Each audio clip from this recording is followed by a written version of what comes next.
Hello friend, क्या हाल चाल है। देखो आज मैं बना रहा हूँ हुमस।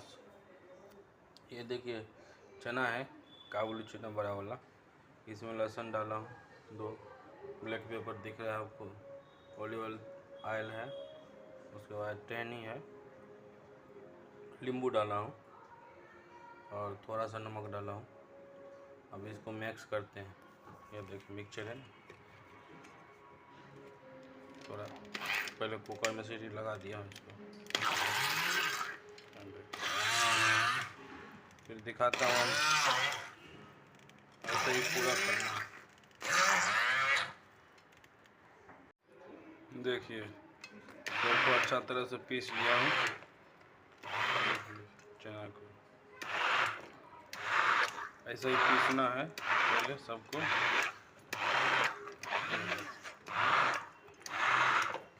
हुमस 1 का रेडी।